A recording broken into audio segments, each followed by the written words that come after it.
And now the magic. Let's make it work automatically. Now we'll be recording macro, and amazing thing about that we don't need actually to program it and don't need to learn a new syntaxes for us, but the only thing we'll be doing is actually exactly the actions that we want macro to do, and Excel would be automatically recording them, generating the code out of our actions. But for that we need to get some preliminary actions. First, we need to make sure that our format is XLSM, not X. So it's actually the format that enables macro. Otherwise, it wouldn't work. So make sure to save your workbook as macro enabled.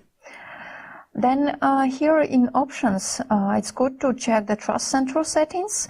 And here the first option again would disable all the macros. So use at least the second one.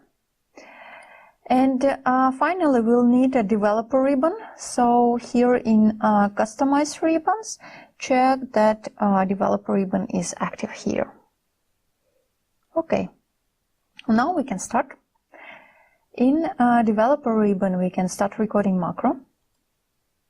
Okay, and let's call it covariance. And we can also assign a short K to it, but we don't need to now because we'll be using a button. Okay. And now we are practically doing what we want macro to do. So let's do the variance covariance matrix. So we did it with data analysis toolpack.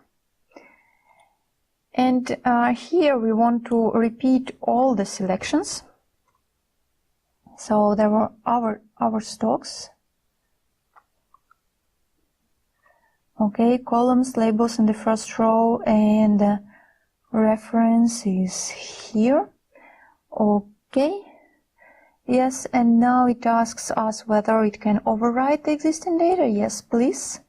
Yes, and we got one cell empty, or more stocks, more cells empty. But remember, we are still recording a macro. We can see it here. And whatever we make here, the macro will generate the code. So we just fill in manually all the cells. Remember to make the correct references when you have more empty space. Okay, and now everything is ready. We can stop recording here or in the developer ribbon here. And let's see what we have done. Here in Visual Basic, it opens the editor, and in modules here, here we have our model that recorded the macro for us.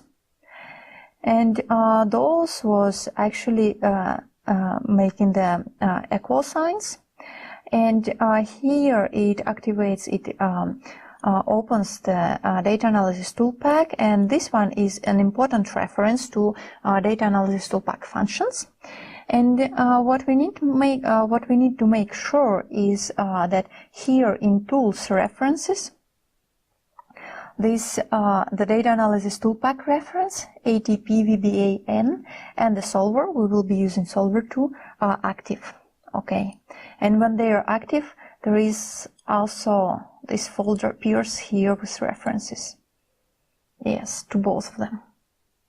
Otherwise, it's pretty often gets the folder wrong and cannot run the macro.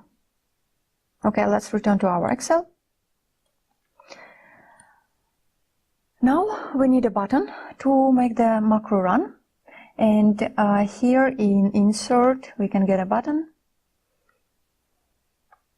And it automatically asks us to assign some macros, so we want covariance to be here.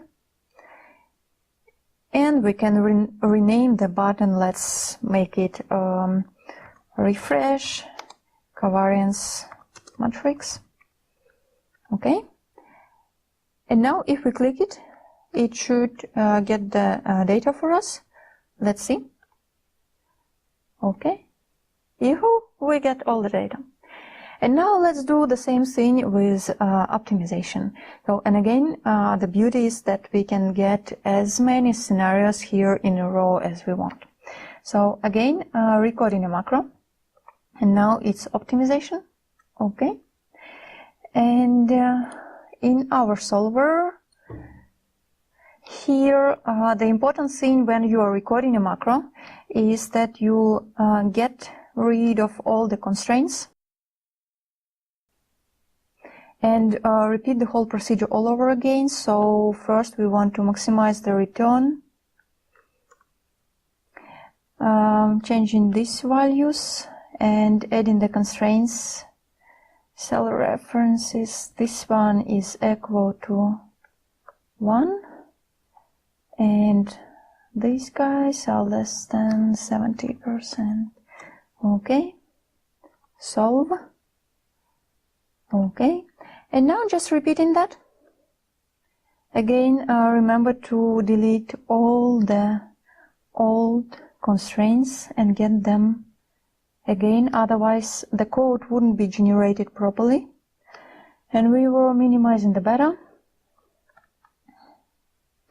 doing this, and this one is equal to 1, and this one less than 70%.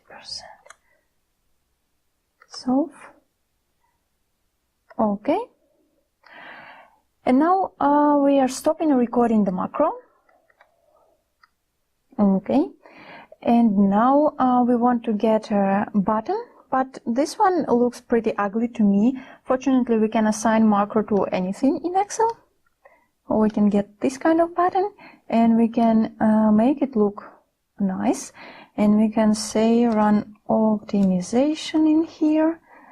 And let's make it in the middle, bold, and a little bit bigger. Okay, and now just right click on the shape and assign macro and optimization here. Okay, and if we delete here weights, let's see if it works. Run optimization. Okay, okay. Yoo-hoo, we got it working. So practically now, whenever you get new data, do the folder, refresh the query, refresh the pivot table, and run the optimization again. And actually you can get rid of this covariance matrix step by either doing the matrix multiplication or by including it as a step of the overall macro. And now our portfolio optimization tool is ready. And if you build a Power Query to get your data directly from the internet, then you can update the whole thing very easily. So practically you can optimize portfolio of your stocks in a real time constantly and so navigate your trading activities.